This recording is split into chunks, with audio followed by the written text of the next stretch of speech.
ये है रोशन। बचपन में ही इसके सर से इसके माता पिता का साया उठ गया था। ये है दादी जो इस पे अपनी जान छिड़कती है। और ये है रोशन के बड़े पिताजी और ये चचेरी बहनें और चचेरा भाई। परिवार में ये लोग तो रोशन को अपना मानते हैं, पर इसकी बड़ी माँ और चचेरी भाभी नहीं चाहती है कि इसकी शादी हो और इसका वंश आगे बढ़े, ताकि संपत्ति का बंटवारा कभी भी ना हो सके। ए रनिया, रनिया, हुक्का लेके आओ।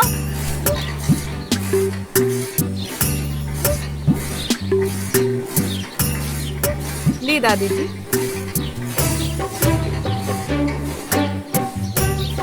हाँ ली बाबूजी। कितना दिन से कहतनी कि रोशनवा के बियाह कर दो लोगन, बियाह कर दो ओकर, लेकिन हमार केहू सुनता बढ़ के बरगद बना दे लगन।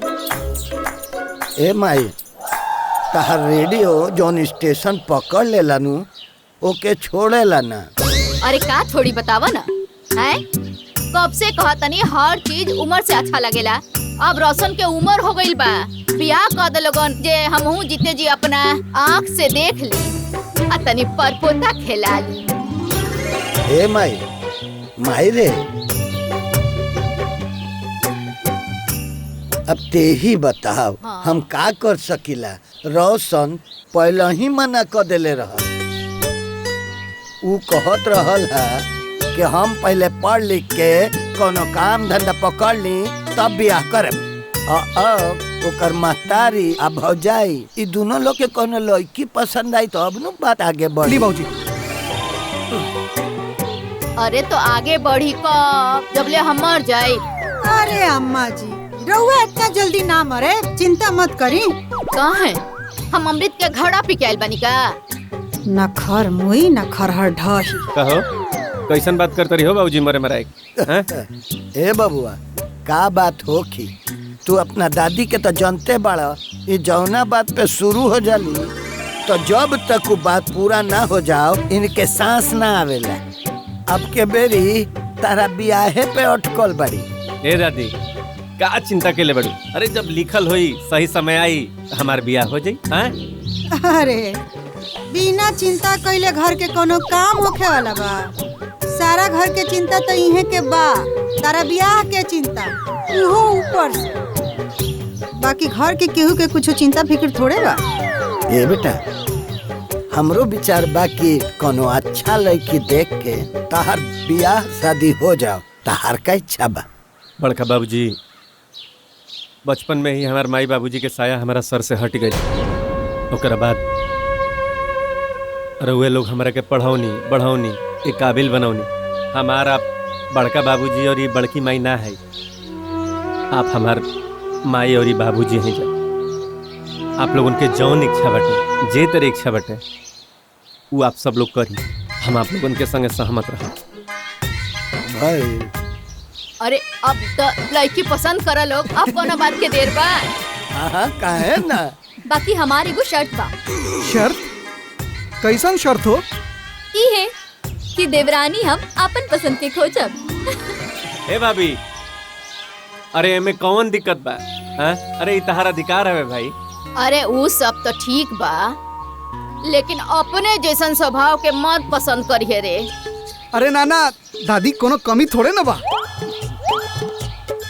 अब आजकल के जमाना में एक के मॉडल के 2 गाड़ी के लेके आवे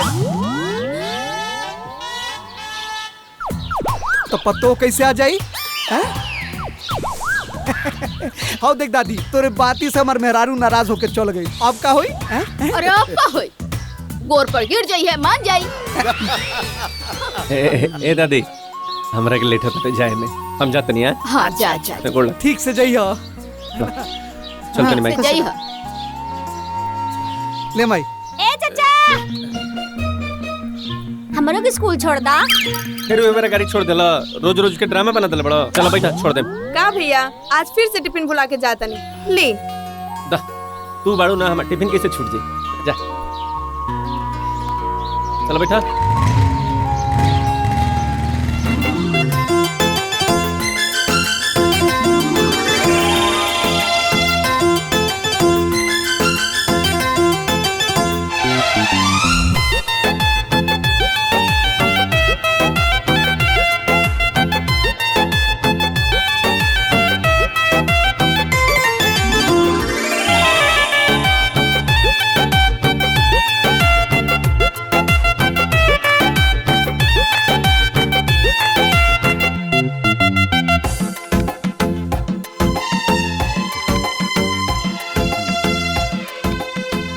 खुश रहा बिटिया। माई के आशीर्वाद हमेशा तोहरा पर बनल रहे। भगवान तोहरा जैसन सबके बिटिया दे। माई, बाबूजी, दुनिया के हर महतारी बाप के ना अपनी औलाद बहुत प्रिय होले और माई की सेवा करल तो बहुत पुण्य के काम होला ना। हम उहे करतानी। हम माता रानी से यही विनती करतानी कि हमार जीवन माई की सेवा में ही निकले।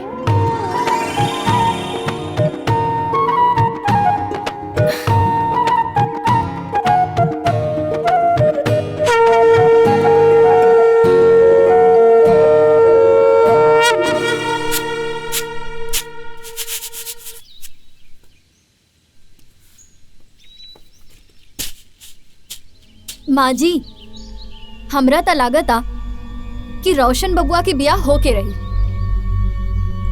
और रउआ एक बात जान ली, बियाह रुके वाला नहीं खे। हमनी के तो सारा प्लान फेल हो गई। हमनी के हिस्सा हटे के सपना सपने रह जाए। अब हमरा के तो साफ साफ लौकत बा का ये है कि संपत्ति के बंटवारा हो के रही। ऐसे कैसे संपत्ति का बंटवारा हो के रही बहुरिया? हम अभी जिंदा बानी, कोनो ना कोनो उपाय करबे करे। अरे माँ जी, त का कइल जाए? लड़की खो जाता, एकर कोनो उपाय बा जैसे सांप भी मर जाए और लाठी भी ना टूटे?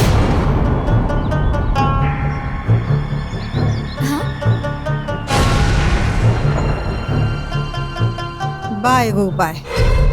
का बा माँ जी? तो सनवा खातिर कहीं से एगो सीधा साथ लड़की खोज के बियाह करा दिया, जोना के कुछो समझ में ना आवत होके दुनियादारी बकलोले होके साफे, जौन हमनी के बस में होके। फिर ओकरा के कुछ खिया पिया के बांझ बना दिया। ऐसे सांप भी मर जाई और लाठी भी ना टूटी। वाह माँ जी वाह, का दिमाग पर और माने की पड़ी। बहुत अच्छा सोच ले बानी रहुआ। ऐसे तो बंटवारा भी ना होई और फ्री की नौकरानियों मिल जाई। मान गई नहीं रहुआ कि हम। माई, इतना खुश काहे होत पाड़ू? तो जो जाके अपन काम कर।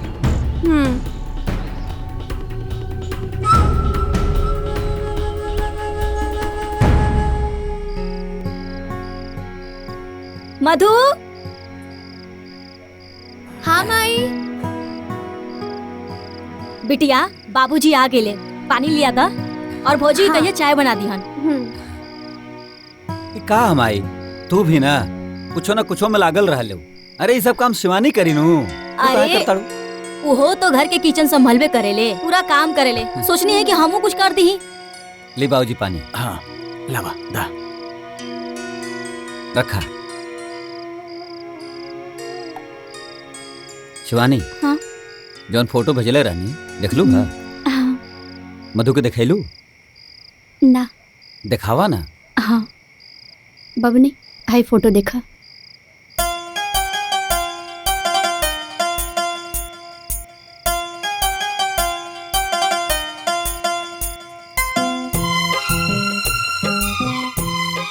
कैसन लागल? पसंद बा के तब बात आगे बढ़ावल जा। रउआ लोग के जवन भी पसंद बा हमके मंजूर बा।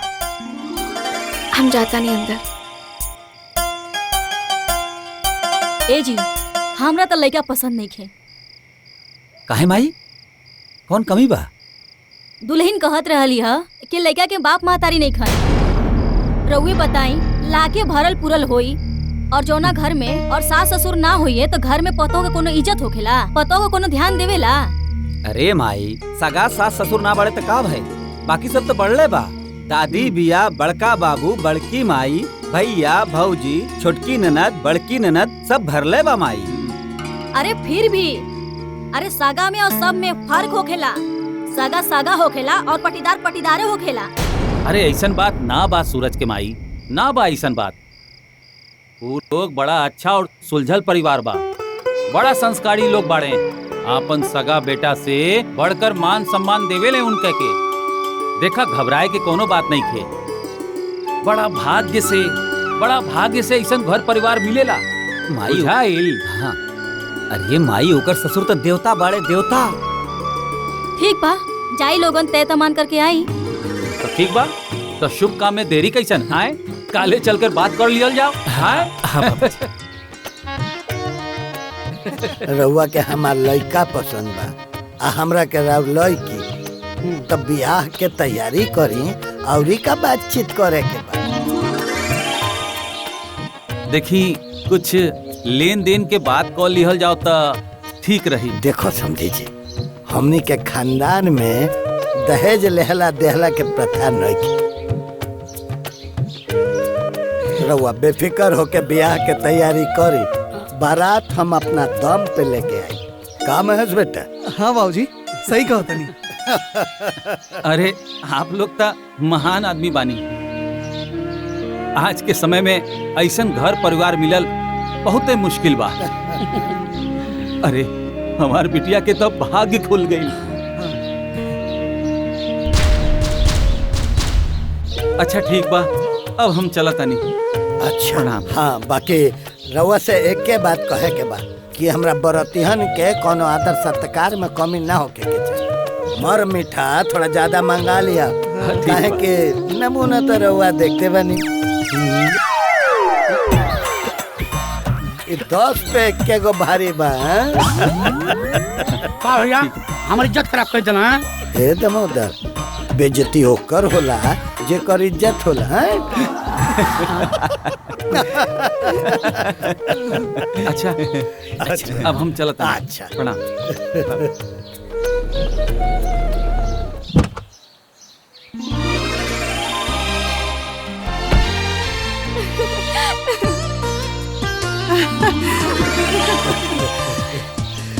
अरे हमर बेटी। प्रणाम दादी। प्रणाम बाबूजी। प्रणाम माई।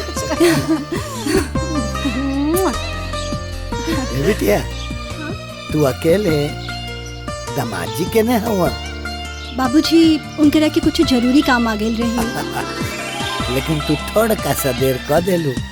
अबे बर देखवा लो गइला। लेकिन हाँ, रोशन के ब्याह तय हो गए। का? रोशन के ब्याह तय हो गई? बहुत ही सुंदर। अब तो हम ब्याह करा के ही जाए। का हो रोशन? हाँ दीदी, और न तक जबले हमार ब्याह ना हो जाई तारा के हमनी के जाहू न दिहल जाई। तारा यही जे रहे के बा। ए महेश के माई, बिटिया के ले जा, कुछ चाय नाश्ता करवावा। हाँ हाँ चल बेटा, चलिए चलिए दीदी। और कैसे बारू? ए महेश, जा बेटा गाड़ी से बैग उतार ले आवो। चलाओ तुम, लाओ तुम।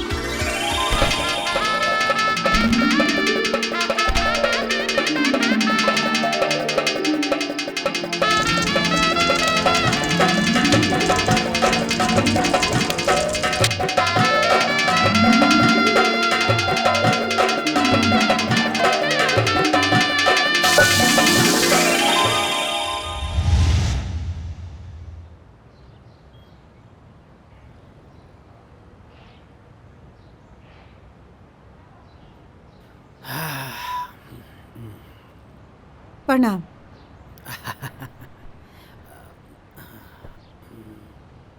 बैद जी। हाँ बताई, का परेशानी बा?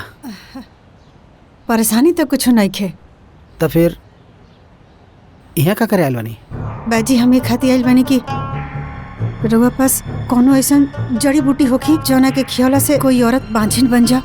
सब लोग यहाँ कोख खुलवावे खातिर परेशान होखेला और तू कोख बंद करावे खातिर?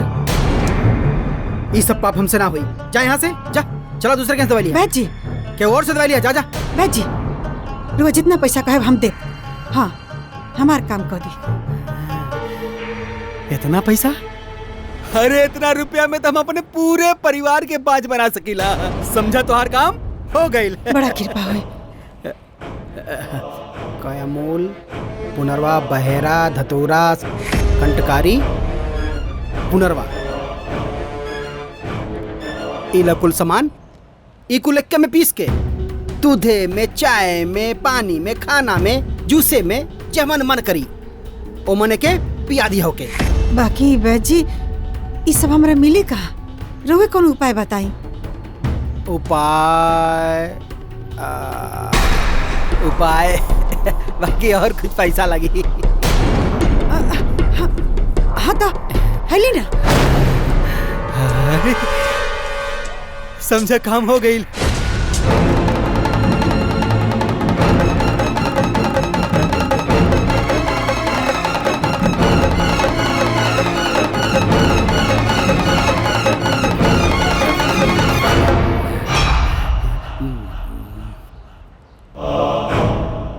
काम हो जाए ना? एकदम पूरा काम हो जाए। वो कब्बो माना बन पाई। हाँ, ठीक बा।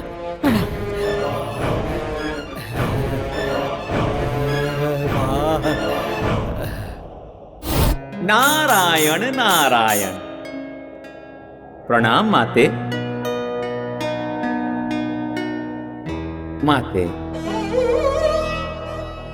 आपके भक्त के साथ अन्याय हो रहा है, साजिश रची जा रही है और आप चुपचाप देख रही हैं। देव ऋषि नारद, बहुत कुछ समझने की जरूरत नहीं है। बस इतना समझ लीजिए, किसी की नीयत खराब होने से नियति नहीं बदल जाती। कोई कुछ भी करे, होना वही है जो सुनिश्चित है। आपकी लीला आप ही जाने। नारायण नारायण।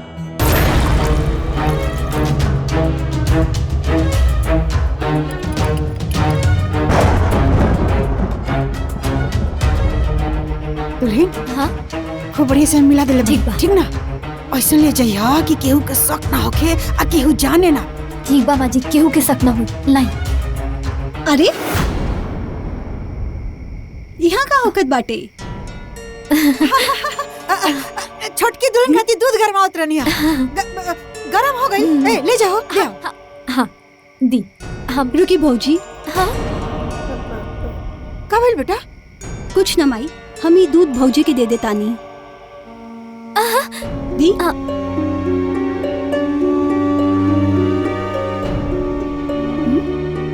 अरे ई कैसन दूध बाटे? केसर मिलाले बानी बेटा। केसर मिलाले बानी, ऐसे दूधवा के रंग ऐसा हो गइल बा। माई, तू भौजी के कितना ख्याल रखेलू। आओ ना तका।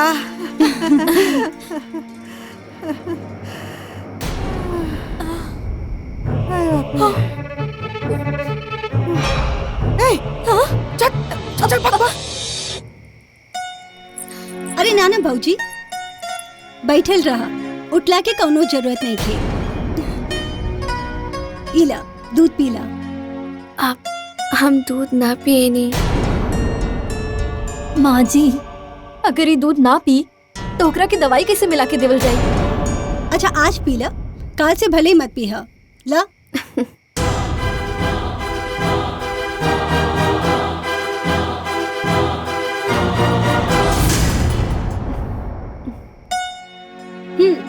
ई भइला बात।